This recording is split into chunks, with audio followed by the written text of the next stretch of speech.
Welcome to Politics Done Right. I am your host, Egberto Willies. This is a progressive program that will take the mystery out of politics. This is the program that will encourage you to make sure government becomes we the people.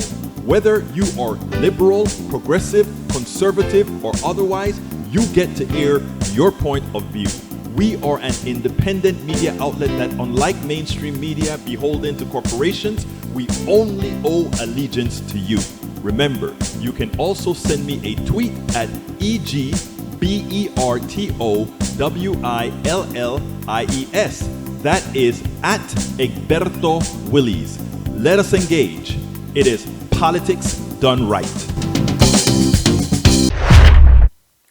Well, folks, welcome to one more edition of Politics on Random. Egberto Willies, your host. Thank you so kindly for being a part of the show. We're going to have a great show for you today. We have a great interview, a substantial interview with a ex-Tea Party Republican congressperson from Ohio. I think it went pretty well. I gave a little excerpt of it earlier today as the blog of the day, where we went ahead and showed that, we actually kind of agreed that printing money, in effect, quantitative easing and all these other methods of throwing more money into our domain could actually be useful. So we're going to have that. But, I want to start today before we get to the show and before I actually start with the show with something that I saw on TV today that I think is it just gave me a warm feeling on the inside. And the fact that it came from a young person, the fact that this young person thought about doing this really touched me, and I wanted to go and expose it. I sent her a note on her GoFundMe page. I hope she responds because I'd love to see where that thinking process came from. But check this out. Ashley Lawrence is a senior in Kentucky and decided to help members of the deaf and hard of hearing back in March by making masks with a clear plastic window. Since then, her project has actually taken off. It's reaching people all over the world. Claire Kopsky of WLEX in Kentucky has this report. You may remember this picture, an Eastern Kentucky University senior studying education for the deaf and hard of hearing who started a project making masks for that very community. In the last 30 days, she scored a job in Tampa working with elementary students who are deaf and hard of hearing, was chosen to be her university's commencement speaker, and has answered a lot of emails. It's been a month and there's been 10,000 emails, and at some point there were like 1,000 emails a day. The requests for her masks with the clear window poured in from all 50 states and 6 of the 7 continents. It had to have been at least over 20,000 because some people were asking for 1, some people were asking for 10. We had one email that came in that said, we need 1,000 for our staff. But out of the tens of thousands of requests, she only filled a few. We shipped out 100 masks to our local community, and then everyone else, we just started sending tutorials. As she read request after request from the deaf and hard of hearing community and those who just wanted to share a smile, she realized teaching others to make the mask themselves was more important. It's beyond just the giving of the masks, it's the awareness, which is something that I had never thought would happen when I originally started this. That awareness became her mission. We need to think about those populations that we don't think about all the time, and we need to start making life in general more accessible for everyone. It's no different than a ramp at a restaurant. You may not use it, but for someone who needs it, that is the best restaurant to go to because they don't have to think about how to get upstairs or anything like that. It's just that accessibility all the time. All the time for everyone. Let me tell you, when I saw that little piece, I was doing a little something and I heard it. Apparently, they aired it last week as well. But what was so impressive with this young woman? First of all, she goes ahead. She comes up with this idea. She is empathetic to those people who read lips. But if you're wearing a mask, you can't read lips. So there's a whole lot of people that the fact of wearing a mask is a problem. So what does she do? She comes up with this invention. She puts a clear thing that people can see somebody's movement. It grows on, right? It explodes. People start to like it. They start to contact her about this. Did she go ahead and immediately try to say, well, I can make a hell of a lot of bucks right there as these orders started to come in? That's not what she did. She started a GoFundMe page. She wanted $3,000 or something like that. She got the money, and did she keep that GoFundMe going all the while to see what else she could? No, no, no, no, no, no. She said this was a project. She cut it right there, and that was the end of it. Now, she didn't go ahead and say, let me go ahead and maximize my profit potential on this particular pandemic and just try to reap the benefit like corporations have done with the ventilators, like corporations have done with the masks that went from 25 cents to $1.25 to more than that, to several dollars each. They didn't do the evil thing these corporations are doing when there is a pandemic. We have a pandemic and people are dying. And these profiteers, these corporate people decide, oh, the demand has increased and now we are going to take everything you're worth. The ventilators that were sold were bought from the government at $2,000 to $3,000. Oh, no, no, no, no. We're going to charge $25,000 or $50,000. It's capitalism. That's how it is. Supply and demand, whatever the market will bear. And where there's a need, that's what we'll do. This beautiful young woman comes up with an invention. And she thought about it because of the people she interacted with. Empathetic young woman. This young woman then says, I am going to go ahead and do something with it. I mean, that touched me. Look, in the long run, it would be great if a corporation picked it up who has the funds to really put it out there and then give those things out at cost. Or even the government goes ahead and subsidizes a company to go ahead and do this great idea she had. But the fact that her first thought process wasn't to monopolize on this particular thing, to screw all the people who are ill or all the people who in trying not to get ill. That was so beautiful of what that young lady, and I would love for her to, I hope she gets my email, because I would love to highlight the beauty of her thought process, the beauty of her inner being, to say, I am not going to use this pandemic as something to just be a profiteer on. That was just beautiful. Now, it reminds me of something that another contributor, another supporter of Politics Done Right sent me over the weekend. And as I am speaking, I'm trying to scroll to that article that he sent me, because when he sent me that article, that as well was touching, because he tagged me on it and said, hey, check this out, because it defeats everything people want to tell you about capitalism. They like to say, oh, guess what? We people are greedy. You remember that thing with that thing on Wall Street, that story, Gecko, when Gecko said, it's all about greed? Well, no, my friend. No, my friend, it's not all about greed. There are good people out there. There are good people out there that the first thing they think about isn't profit, isn't profiteering, isn't taking advantage of you. I am really trying to find that. I want to find out. Oh, here it goes. The Guardian had an article, and this came from Anand Bhatt. Anand, a supporter of Politics Done Right. He said, Egberto, you got to see this. And this is the story here. Let me go ahead and put that on the screen. The story of it is The Lord of the Flies. What happened when 6 boys were shipwrecked for 15 months? You see, you can theorize how humans behave. Is it the way capitalists behave, or is it the way inclusivity, a camaraderie, a trying to work together? Is that what really happens? And what is it that brings out the other things? It is a bad seed. You know what they talk about? You put a dirty apple, a rotten apple in a barrel, it has a tendency to screw up the whole barrel. So people may say, hey, but people have been living on this planet for a long time and fighting among each other. True. What's the genesis of that evil, though? The bad apple.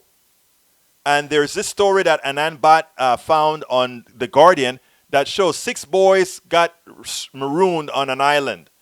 And did they fight each other for support? No. They came together, they worked collaboratively, and they did something. People, let's not allow an economic system to screw with our humanity, because that is what has happened. They have infused in the minds of many that we are intrinsically evil, that we are intrinsically greedy, that somehow we want to take advantage of the other, or we would take every opportunity to take advantage of the other. That young woman that I just showed you, she has not yet been polluted by a business school.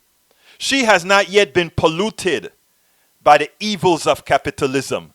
She has not yet been polluted by all those things that tell her, get the best of what you can. Get the best of what you can. Take advantage. You see, those people that preach that, those are the evil ones. They convince you that that is the way you need to be. That is the way you are supposed to be. And if you are that way, it becomes your new normal, your normalcy. Don't believe it. Humanity is good. I've always been a humanist for a reason. Because after I've gone through all these other things, I've realized that evil does not come from within. Evil comes from without. Always remember that. People are good, whomever they are, whatever they look like. The one good thing I've seen of most people is that they're good absent external forces that work on them. Anyhow, I really wanted to bring that up. So what is the show today? Title of the show today is Nice Tea Party Republican Talks Economy, Print Money, COVID-19, and more. Economic update. Former Ohio Republican Congressman Jim Renacci, the author of the book The GOP's Lost Decade, discussed economics, healthcare, and COVID-19. Economic update is as well. If we get some time after his talk, we'll go ahead and do a little bit, based on what you guys have to say. If a Tea Party Republican can agree on many progressive issues, even if not explicitly, we can get somewhere. Former Ohio Republican Congressman Jim Renacci, the author of the book The GOP's Lost Decade, discussed economics, healthcare, COVID-19. He agrees that we can print money to aid in recovery. I mean, it wasn't quite easy to say that, but once he agreed that, wait a minute, it can't, as long as you are the sovereign currency, you can do as you please, then there's no reason for Americans to suffer in this upcoming depression. In fact, there need not be a depression if we forget about ideology and we do what's necessary to prop up everybody. There will be a depression if we don't do MMT. There will be a depression if in the next few weeks we don't start sending money to every single American. There will be a depression because the spending power would learn. What we need to do is start sending money to, well, we'll talk about that afterwards. Let's go ahead and listen to El Señor Jim Renacci, and then we'll take it from there, brothers and sisters. Let's go ahead and do that. Welcome to another edition of Politics Done Right. I'm here with Republican Congressman Jim Renacci, I should say former Congressman. How are you doing today, Congressman? I'm doing great. Thank you for having me. Well, look, one of the reasons that I wanted to talk to you is because you wrote a new book, and that book is titled, and it made a hell of a lot of sense to me, right? It's titled The GOP's Lost Decade, and you can see that on the screen right now, The GOP's Lost Decade. Why did you write this book?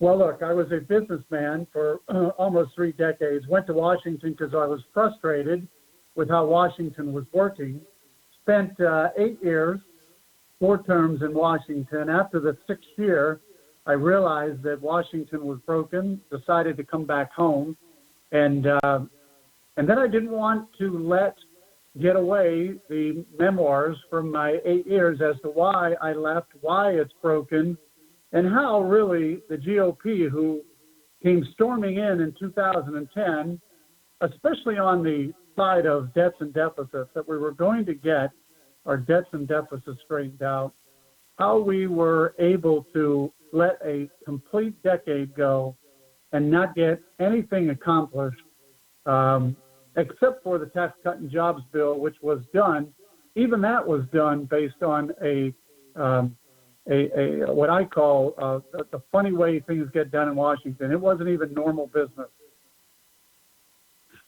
Well, as it turns out, I love the way you said you got to Washington. If I understand the book correctly, you said that you owned, I think, a GM, one of the GM dealerships, and because of the way the bailout for GM worked out, you were one of the people that were cut. So back in 2010, I believe, during the 2010 election, you came with the Tea Party wave. And in as much as you're not really a Tea Party fanatic, tell us a little bit about that. Well, it's funny. When I first ran, there were Tea Party candidates that I was running against, and I was considered, I was a business guy, so I was considered not a Tea Party guy. I ran in a four-way primary, won that election, and then all of a sudden after I won, I became the Tea Party guy. But really, you're right. I was somebody who believed in fiscal responsibility. But let's face it, I believe that in your personal life, I believe that in your business life, and I believe government should be fiscally responsible as well. And that's what was my real driver for going to Washington. Now, I'd like you to tell me a little bit about the book. Tell me a little bit about why do you think the GOP lost a decade? And then I want to then challenge a couple of tenets with you. Civilly, of course, because as you know, you believe I have all your, I respect you because again, you believe in talking to people. In as much as I found some of what you've said rather ideological, I like that you entertain conversation. Yeah, well, let's face it. What I've often said is we all have opinions. We all want to get to the same place. We can disagree, but we can respectfully disagree. But at the same time, we want to get to the same place in a lot of ways. And even though we can disagree, we don't have to give up principles and values to get things accomplished. But in Washington, too often, both sides take their corner, and all the guys and gals in the middle are lost, and that's what's so unfair. That is so true, and that's what I like about what you said. Now, you said that one of the genesis of you getting into Congress was that GM just sent you a letter. In fact, it was the first part of your book, and in scanning the book, I didn't have a lot of time to go through it. I'm like, wow, he started with the letter. Tell us a little bit about that. What drew your ire from that letter? Well, let's face it. I was a business guy. I was running multiple businesses. I was a serial entrepreneur. I had a General Motors dealership. I was a turnaround guy. I took businesses that were failing and helped them stabilize and come back. And that's what I did with this GM dealership. General Motors actually came to me early on and said, we'd love you to take over this GM dealership. It has problems. We know you're one of the people who can turn it around. And I did. And I was working with them. I agreed to even turn around and build a brand new location. So I agreed to do a lot of things they had asked me to do. At the same time, in 2009, all of a sudden they made the decision that the federal government took over General Motors, made the decision they were going to get rid of dealerships. General Motors told me I had no problem. I was one of the people that was doing the right things. And then lo and behold, in June of 2019, I get this letter that says, from General Motors saying, you are no longer going to be part of the General Motors family. And it was a shock to me. But what really caused me more grief was I contacted my congressman at the time. Now, I hadn't dealt much with Congress, but I called my congressman. He came to meet with me. He was a Democrat congressman, a good guy. And we talked and we walked around the dealership. And he told me that he was going to help me get my dealership back. And I respected that. And but I was also told, don't trust those people in Washington.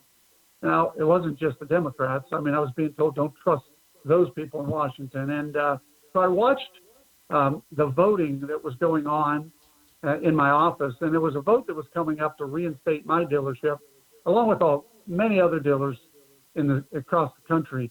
And that congressman who had promised me he would help me voted against that piece of legislation. And that's what really, caused me to say, Paul, this place is broken. Washington is broken. You can't be trusted. I called him, left him a message. He didn't pick up. And I said, I don't need you to lie to me. You can't be trusted, and I'm going to remove you from office. It was that much for him. Not as much for me. I had 58 employees that were counting on me to keep that business running. And so I was fired up, and that was really the reason I ran. I jumped into a national race that I never expected. There was millions of dollars thrown at me, against me, calling me things that just weren't true, but that's the way politics work. And I ended up defeating this guy and going to Washington. Yeah, that was quite interesting. Now tell me, what should the GOP, in your opinion, have done? Why specifically, in a few bullet points, why specifically do you think they lost this decade, in your opinion? Well, if you look back in 2009 and 2010, the majority changed. Republicans took over the House of Representatives. There were a lot of business people. There were a lot of people who realized that we had to start coming together. You know, in business, you may not agree with everything that has to be done, but you're going to always do what's best for the business and the employees that work for you, because that's the only way you'll survive. And you have to look to the future, not just to the next election. And in Washington, what happened was all of these new members, men and women, come to Washington, and we start thinking we're going to change things. We're going to reduce the debts and deficits. We're going to get an immigration system that works. We're going to do all the things that are necessary. And 10 years later, we did nothing. So we lost a complete decade, and it was my decade. I lost a decade out of my life trying to change things. And now I realize that the system is broken and probably can't be changed. What is interesting is you and I agree on that 100%. The system is broken. There are two rails. And I think you came into Congress in an ideological fashion, the same way a lot of us on the left side of the aisle come in an ideological fashion. And what we find out is that there's a certain gravity within Washington itself. And I call it the two-track system, right? The left track and the right track. But guess what you find with the left track and the right track? They all move in the same direction. In other words, you weren't going to go and change just as much as me as a lefty isn't going to go up there and change anything, unless we have a true cataclysmic event as we have now with COVID-19. So before I go ahead and, let's say, challenge a few, let's say, conservative concepts, I would love to hear how would you like to see us get out of COVID-19? You've already said that the GOP has lost the decade. And I think if guys like you had spoken up personally, if guys like you had spoken up more of you spoken up, right? We probably could have come to some good compromises. How do we, though, build up use COVID-19 as a catalyst to a better America? Well, I still think, and when you get to my final chapter in my book, you'll see that I do put out the answers. We got to get government working the way it's supposed to work. We got to have discussion. I mean, I say in my book that bipartisanship is not a problem, and it shouldn't be. Right. Well, I love that. Well, every first morning every week, we had a bipartisan meeting where Republicans and Democrats, a good friend of mine, John Carney, who's now the governor of Delaware, we started the group. We would talk about where and how we could work together to get things accomplished. And I can tell you that there was a lot of good discussion in that group. But when the group left and went on its own, then the political world took over and leadership. Now, the difference was, and one of the things that I was always proud of, I didn't need the job. So when I went to Washington, when I would get a call from the Republican leadership and they would say, Renacci, what are you doing here? I co-sponsored bills that they just didn't like. And I said, well, are they good bills? Yeah, but we can't do them. Well, that's a problem. And I think in the end, the best way you can do that is break the system back to where it should be. Every hearing, have hearings. We don't have hearings anymore. And when you have hearings, here's the problem with hearings. When the Republicans are in charge, they can name 4 of the 5 witnesses, which means they put the witnesses in that they want to say are going to tell their message. And when the Democrats, who are now in charge, have a hearing, they put their 4 witnesses in. So when we had when we had the majority, they would put 4 witnesses in that would talk about they were all slanted toward the Republican theme, and then the Democrats would put 1 witness in. Well, they're doing that now. The Democrats are going to lose a decade now, by the way, because what's going to happen is they're going to slant everything their way. So let me give you an example. Today, if you look at how we're going to fix COVID-19, you have the Democrat Senate saying we want to, pay people $2,000 a month. You have the Republican Senate with a whole nother position. You have the Republican House who wants to encourage business to be able to, grow their business. And you have the Democrat Senate who wants to bail out municipalities and states and reverse the Tax Cut and Jobs bill. So if you think about that, you have 4 different bodies in 2 of the major bodies that are absolutely going in different directions because nobody's having hearings, nobody's working together, and nobody's discussing ways they can work together. I want to challenge you on a few things. And specifically, I think I have a tenet that a message I put out there all the time, that I say you have to think people first and then fit business for what best suits people. Do you agree with that? Well, I think you have to do both. What I'm saying, I don't think you can do both, in my opinion. Please correct me if you don't agree. But I don't think this is parallel but sequential. But in other words, I think we have to first picture what is best for people. When I say people, I mean humanity, and then the economic structure built around that. Shouldn't that be the way we look at it from a moral standpoint? Well, look, I do think we always need to consider people, absolutely. But at the same time, the best way in a capitalist society is that business has to be able to survive so that people can grow and prosper. Look, if you look at my life, I was the poorest of poor. All right. Mm-hmm. I wore hand-me-down clothes to a school. So I also saw an opportunity to live the American dream. And at the same time, I took people with me. So if you look at my history in business, there are several people that started out like me that I took them with me. And I think in the end, business is what gave me the opportunity to help others. And now those others got to help others. And there's a way of making it work. But I think without business, you can't help people, because without tax revenue, you can't help people. So it's an interesting circle. But I would also tell you the best example I can give you, and there are good business and bad businesses. When I lost my Chevy dealership, I had 58 people that worked for me that would have drove to Washington, D.C. to defend me.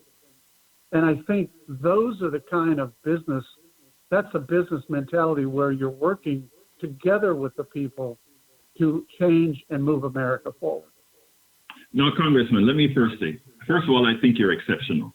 And the reason I'm saying that is I think you have to understand that first, your exceptionality, to see why you are able to perform within a capitalist society. Unfortunately, I don't think 99% of Americans share that and share what you're able to bring.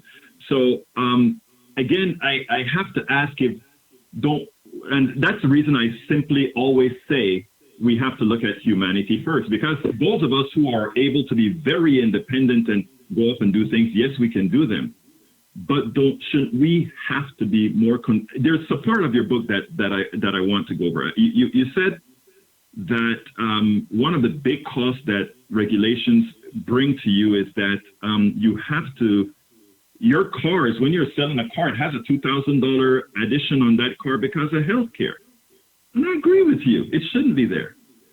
But the solutions to problems like that, in your sphere, it's let's not have to have that cost. In my sphere, it's let's detach that away from you, and And because what are you doing in healthcare? What are you doing in a lot of these other areas? You shouldn't be, in my humble opinion.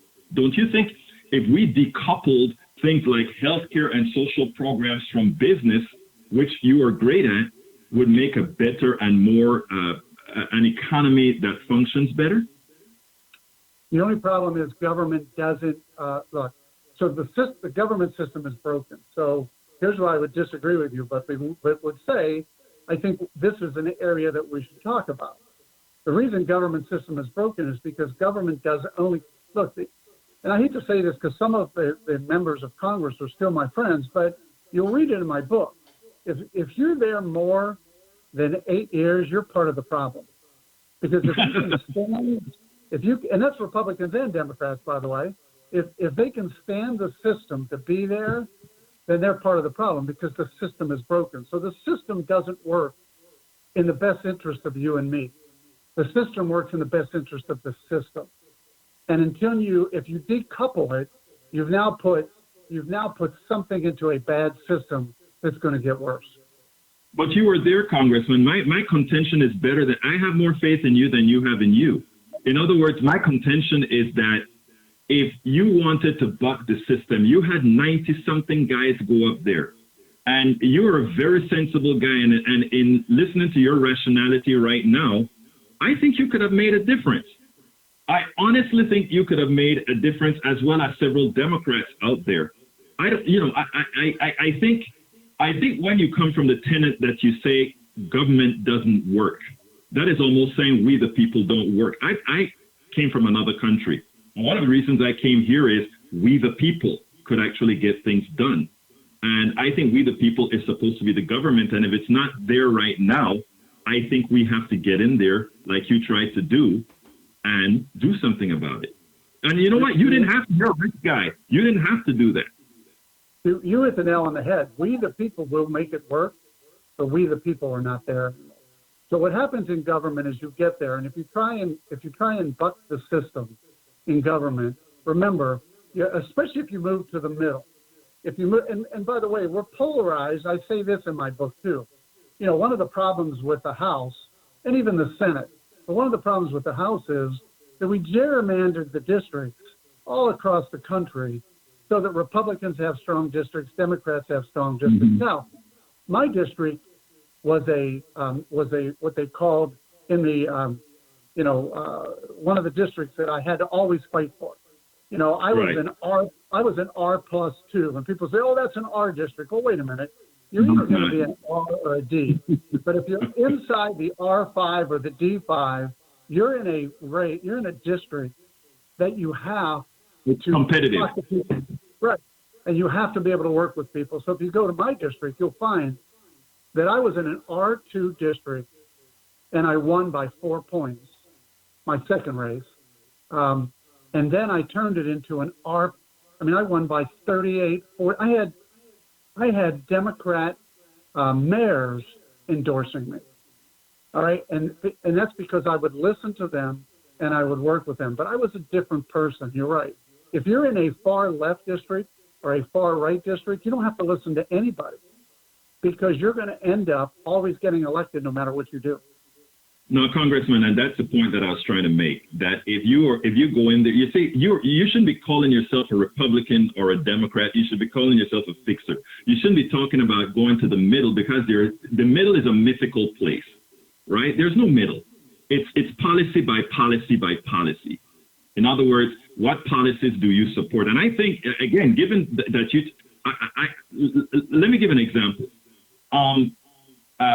We have COVID-19, and I want to hear, before we close this out, I want to hear your suggestions for COVID-19, because that is one of the major issues that I want to get opinion from a more conservative person from. A lot of people are fighting right now. Should we give basic income for now or not? Should we bail out blue states or not? And I think these are silly arguments, right? I saw people, in fact, with all due respect, I saw a tweet that I don't know if you put it out or retweeted or something that said something to the effect of, let's not bail out states that are poorly run. Well, or all those states that take, as Cuomo said, that every single year they take more than they actually give into the federal coffers are all those states that don't educate their people, or all those states like Texas, the state that I'm in, where 1 million people are uninsured and die prematurely. They have good fiscal numbers because they don't take care of their people.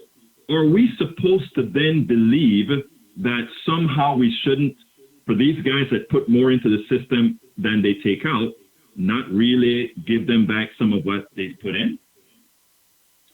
So again, what I always say, and I did tweet that out, I think we should take care of the states in their COVID-19 crisis. And there are issues that are affected by every state in COVID-19. But there are states that haven't done enough. And I'll use Ohio as an example. Ohio was told their unemployment system was not solvent in 2019. And what they did, they didn't fix it because it wasn't a problem. It wasn't an emergency. It was only funded about 30% of what it needed. So now they go into COVID-19, and now their unemployment system is a mess in Ohio. And they're probably going to be insolvent. So should federal dollars go to Ohio, and again, that's my state, to fix an unemployment problem that they should have fixed on their own, or should it go to Ohio to fix a COVID-19 problem? That's where I look at it. Philosophical differences. We are Americans. I say yes. In other words, yes, I look at it as an insurance policy. And that is where I talk about, and I think I could convince you as a congressman to say yes. Because what we're going to find is every single state is going to have things that they've done stupidly, in my humble opinion.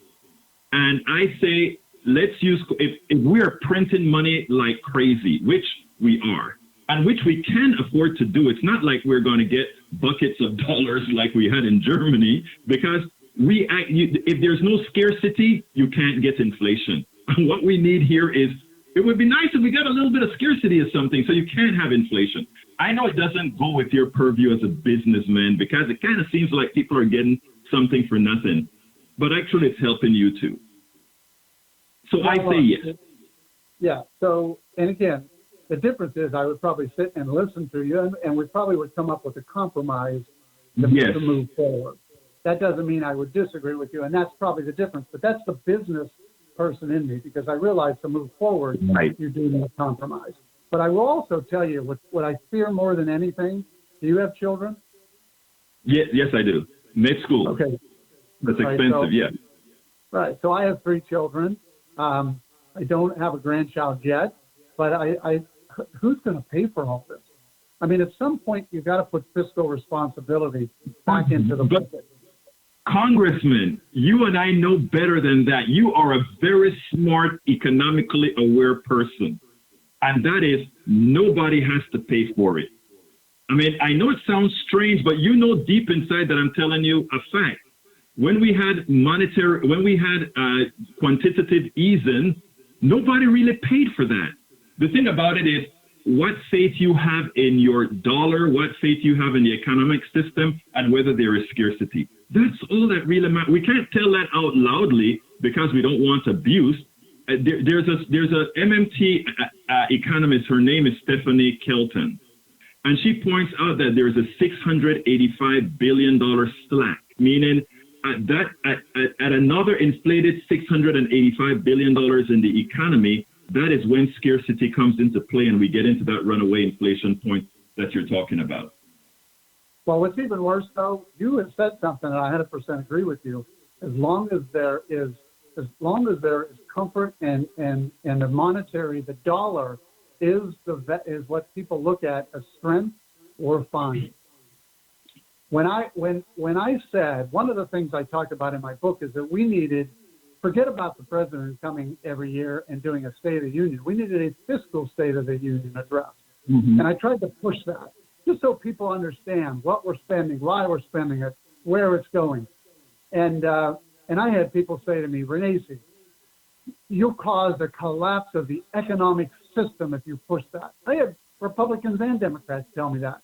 So I went to, and I said, what are you talking about? They go, well, go talk to Standard & Poor's or go talk to one of the credit ratings and see what they say. So I flew to New York, which I always did, got my, and I sat down with the head of Standard & Poor's, and he said to me, Congressman, look, as long as the United States is looked at as a secure currency, we'll be fine. But Absolutely.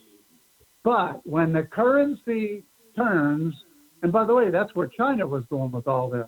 If China or one of these other countries become the currency that everybody looks toward, then the United States, then we're going to be in trouble with all the debt deficits we have. And he's right. The thing about it is there isn't a person other than, a country other than China right now that presents a problem in that regard. Unfortunately, we have China going to South America, Africa, Central America, and all these places building their goodwill, with us doing exactly the opposite. And you just said the magic. If we are the sovereign currency, we can really do as we please. And in effect, pump up our economy. The problem is we are no longer really interested in saving our people. We're internationalists right now. Not that is a bad thing, but in a lot of ways, what we do is not for your small company, even though it's several $1 million, but for the big corporations, they look at things a bit differently. But I enjoy speaking to you, Congressman, because you are, unlike many others, a thinker. And I know that, you'll sit down and look at the mere fact that you went out there to Washington says much. Yeah. I mean, went out to New York to speak to Standard & Poor's says much. None of those other Congress people are doing that. No, but you know what? I always try to get to the facts, and I always love to listen. In our one of the things I loved about our bipartisan meetings, I used to tell people, they say, why do you go to those things? I said, because I want to hear why they think we're wrong, or I want them to hear why I think they're wrong. And in the end, I actually sometimes came out of the meetings and said, you know what? Now I understand. I'm wrong. But that's how it works. Well, Congressman, I don't have much time here, so I'm going to ask you to do something real quickly for me. Give me your quick solutions to COVID-19, pumping this economy back up. Well, look, we've already started. I do think we have to balance health with the economy. You just can't close everything up. Some states did. One thing beautiful about our country is we have 50 different models. So we're going to be able to see a model. Some states shut down. Some states opened up sooner. I think in the end, there's got to be balance. I think we got to listen. I think we got to talk to economists and health professionals, and we got to take the best track, which is best for everyone. That's difficult in politics. I understand that. But the best track for everyone, as my son, who is a doctor at Mount Sinai in New York, would tell you, the best track for everyone will probably mean there will be more deaths, but it also means that we'll have an economy that will grow out and work as well. Now, a month and a half ago, he would have told me the only track is to shut everything down. But I think he's starting to realize from a healthcare professional, there's got to be balance. I don't know if I quite, when you say balance, we still have the essential workers out there. So we're really not into a shutdown. The thing about it is, I get concerned about where balance is compared to an economy, etc. I don't think there's a problem with pausing the economy to quickly make debts as small as possible and then restarting later. The only problem I think in restarting the economy is exactly what's happening now. All those guys that are running to Washington to take advantage of what's going on right now. But again, right there is something else we'll have to talk about at another time. I want folks to go out and get the book, The GOP's Lost Decade. It's a good book, thus far from the parts that I've read. And Congressman Jim Renacci, I don't know if I probably did it wrong. I like that you are willing to have a civil discussion. I disagree with some of what I've seen so far, but I think I would be able to convince you of some of the particular issues. Maybe you can convince me of a few as well. So I'd like to talk to you again at some other time, Congressman. That would be great. And just one little other thing. Remember, everybody's decision is always based on the economic condition they're in. So if they don't have a job or they're losing their business, they want to go back to work. And that's why I said you almost have to listen to everybody. But I do respect your opinion as well. And I think I could convince you of some things as well. And you could convince me. And let's do that. Let's talk again.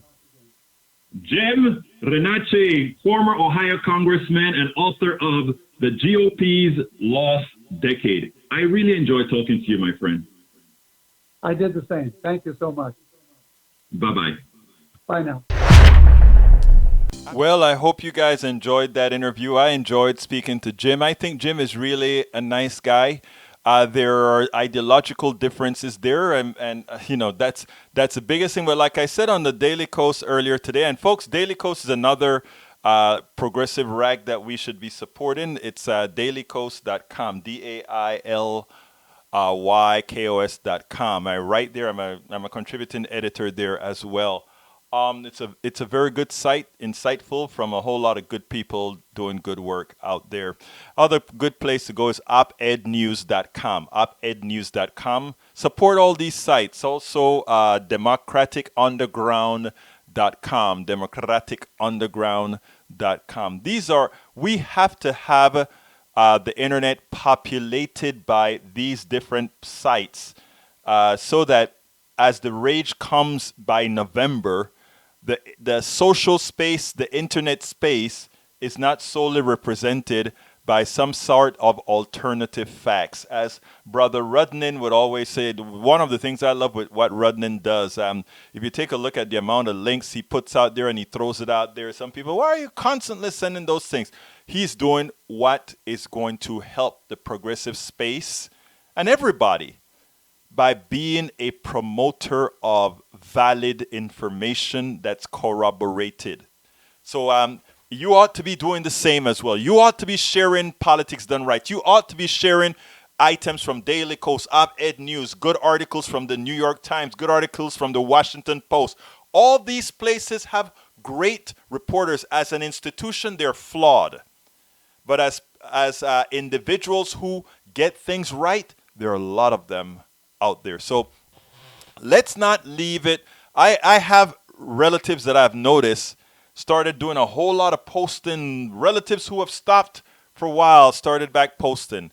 It dawns on me that they understand what's going on. Not they, the individual, but that the masters that run them, the right-wing masters, have put down the edict.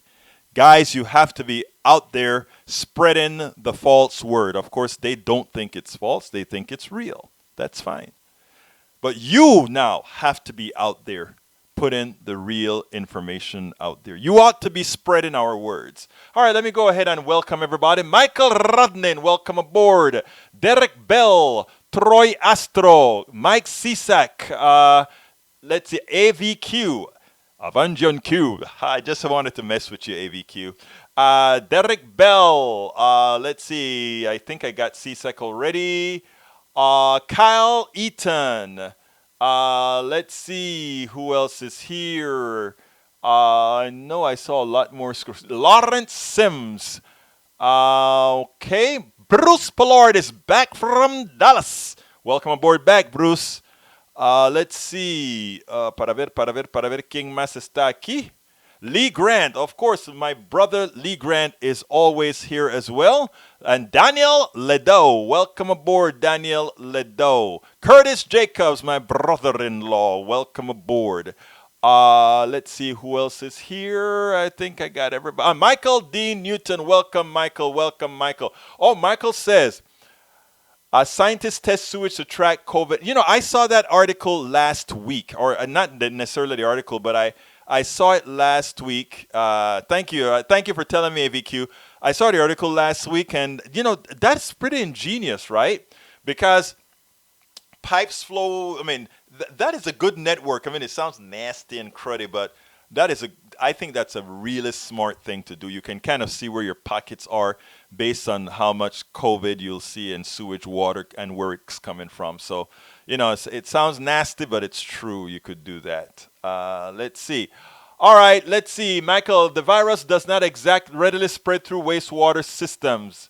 I imagine if you don't bathe in it or you don't touch the water, you're all right. But as far as if you're playing in sewage water with COVID infections, I don't know.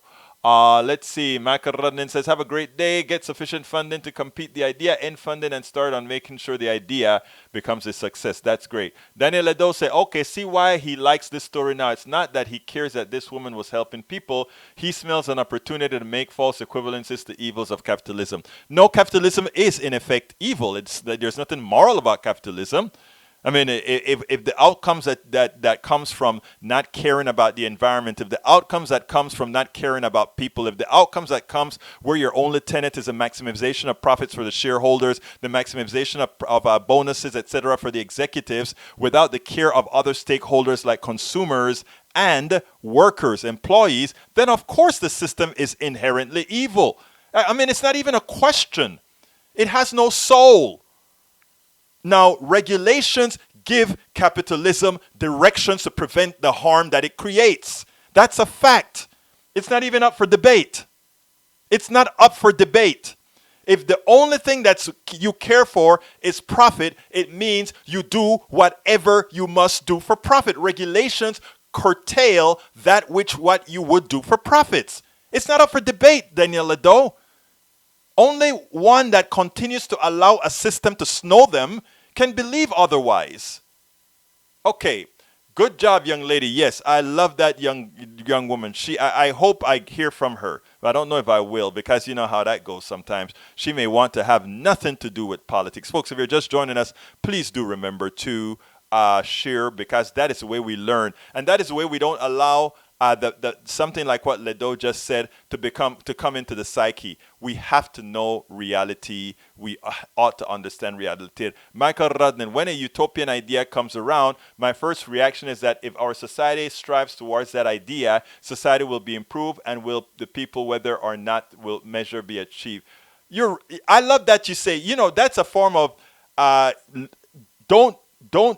don't go for what you think is possible. Go for what you think is best. And then what's possible eventually will converge onto what's best. Michael Rudnin, ingenious, sir.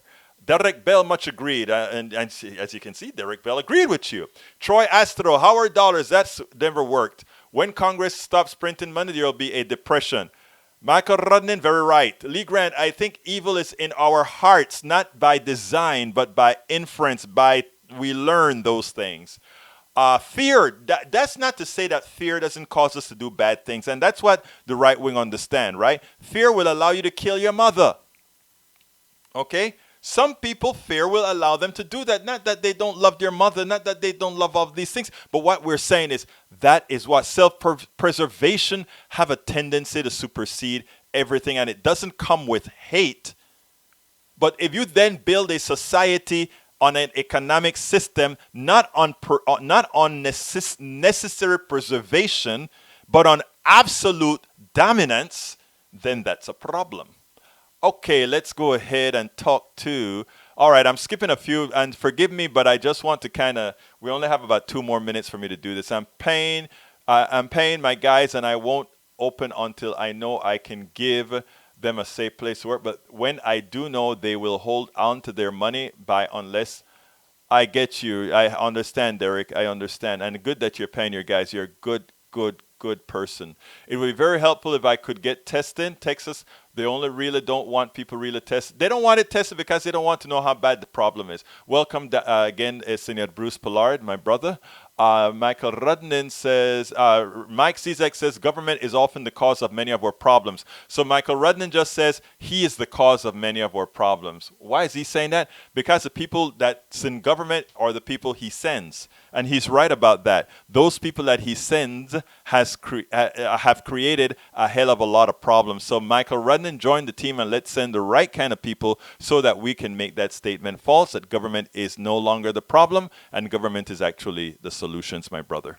Let's see. Derek Bell. Actually, 3 Trump is. I'm gonna skip that.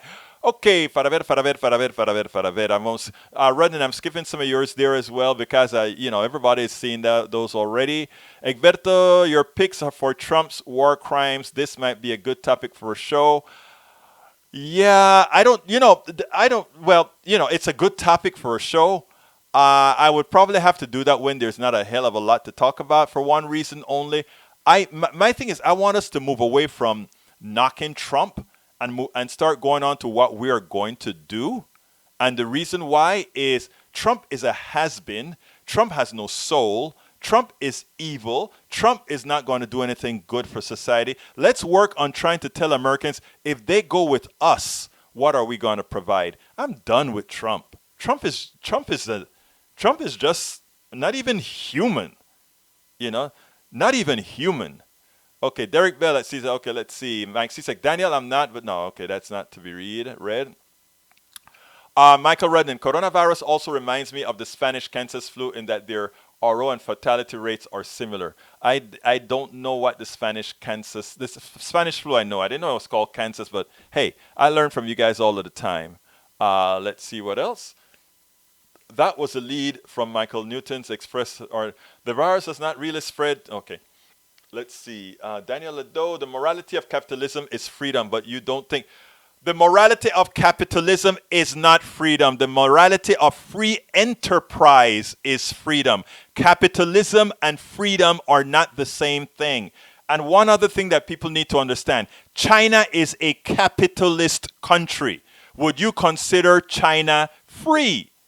It's not. It does not practice free enterprise. It practices capitalism.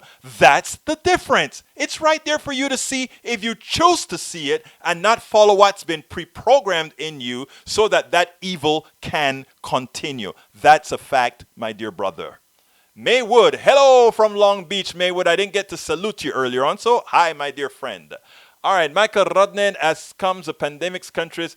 Oh, we are about to fall off a deep end right now, Rednan. The 1918 pandemic is called the Spanish flu because Spain was first reported. The pandemic started with an U.S. Army base in Kansas. I get it.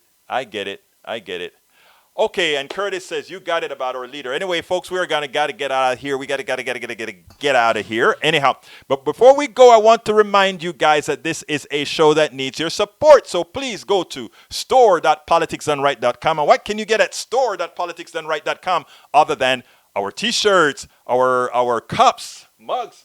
Here's what our cup looks like, right? There we go.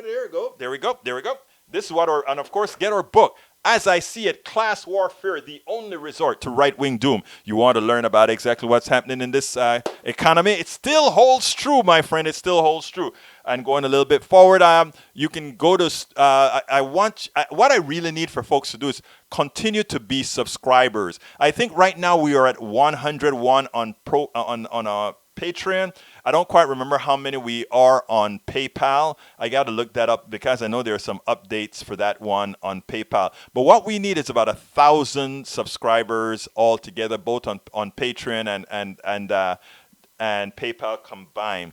Here is the link. Please become a subscriber at patreon.com/politicsdoneright. If you're listening to us on podcast, it is patreon.com/politics done right. Again, that is patreon.com/politics done right. You can also contribute or sequentially give at our PayPal address, which is paypal.me/politics done right. Again, that is paypal.me/politics done right. And of course, go shop at our store, folks, store.politicsdoneright.com, store.politicsdoneright.com, and get one of our products. Every product that you buy, you get something to wear. It says, I support independent media, I support Politics Done Right, and at the same time, you know that what you're doing is making sure that we can continue doing what we do. So please, folks, go to patreon.com/politicsdoneright,